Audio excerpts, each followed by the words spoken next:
How do you start these things off? Welcome to our office table. Hello, everyone. Welcome. Thank you for joining us in Real Talk today. Oh my gosh. How many real estate shows do we call Real Talk, eh? That's a good one. We're not trying to do a show here, just actually talking about the latest blog we put out. Want to explain in a little more detail why we're recommending certain things when you're into a reno or a new build.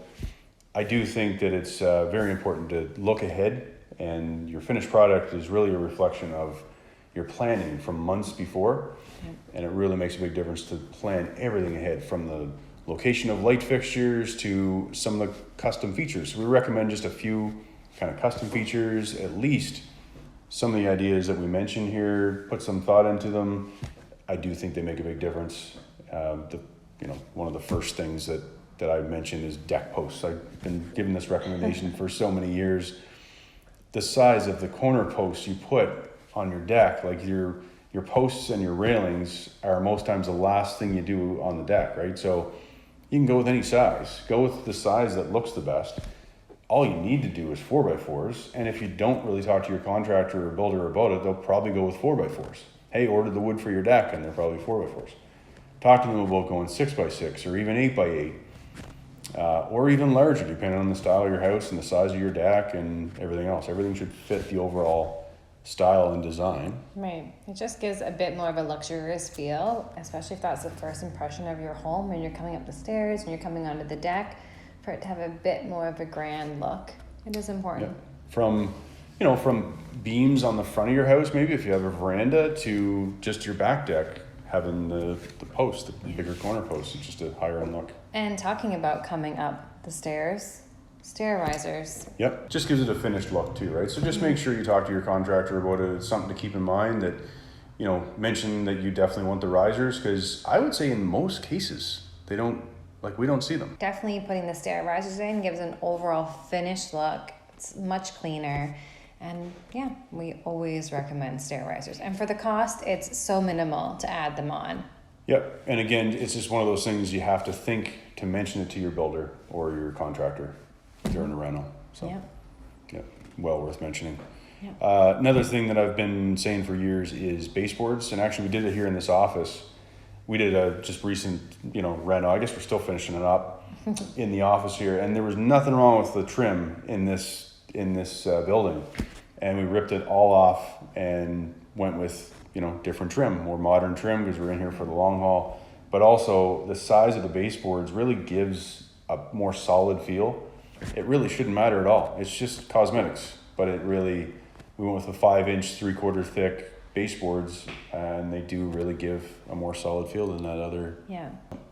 And speaking of that seamless look, right? You can do window returns. They're a really big thing. We really enjoyed doing them at our home. Slightly more cost. Remember looking at the cost at the time, going, no, it's a little more, but it's worth it. And we don't have you don't have to have a super modern look. And it's not really an industrial feel neither. Like, go on Pinterest and Google, look at them. They do fit the style. Like, we have more of a rustic, kind of earthy kind of feel to the finishes of our home. And they fit in perfectly. Like, I'm so glad we went with the drywall returns instead of the trimmer on the windows. Trim can look okay too, but just heads up, take a look at that drywall return look. Yeah, that's right. We like it. And speaking of earthy feels and all this, so I guess countertop is another one, and kitchens in general. A lot of kitchens, it's not so much the material they're made with, but it's the design of them as well.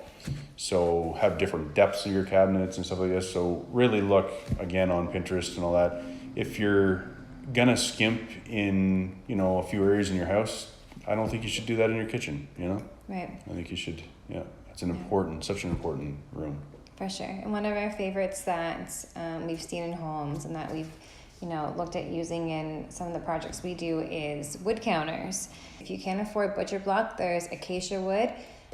We just really recommend not going with a trend. So right now there's the chevron acacia wood out there. I would definitely steer away from those, because those will go out and it's really hard to replace your counter later. Yeah, we have a flip we're doing, and we ordered acacia wood, and it's actually 1.5 inches thick, which I was actually surprised how many options there were. Online options, by the way. You can find that stuff in store, but it's really hard to find these days in stock. So we ordered it online. There's so many different looks. Another thing to consider if you are doing a new build is the height of your ceilings. 9 feet is definitely the way to go. Yeah, it's one of those things that gives an overall better impression of your house. So for an extra $3,000 or $4,000 when you're building, for your main level to be another foot higher, 9 foot instead of 8, makes a big difference in how it shows. Even if you're not planning on selling right away, it's nice to know the value is in your house. Right. So, and if you can't worth the cost.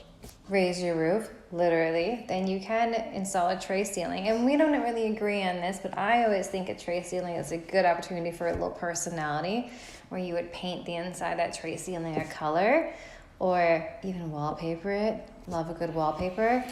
For me, it defeats the purpose, because if you have the dark kind of look, it doesn't bring the ceiling up anyways. So, to me, yeah.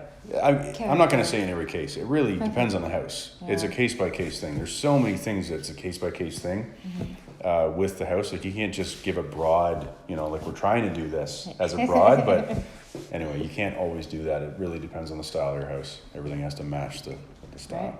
Right. Yeah. Walk-in showers. So bathrooms, are you going with a glass shower look? Are you going to use the squeegee every time at the end of the shower, like me, like us?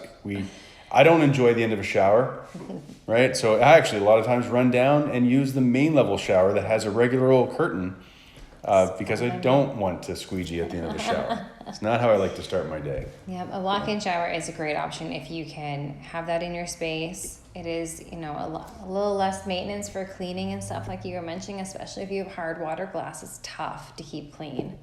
Yep, walk-ins are great if they're done right. Don't be afraid to reach out to us if you do want.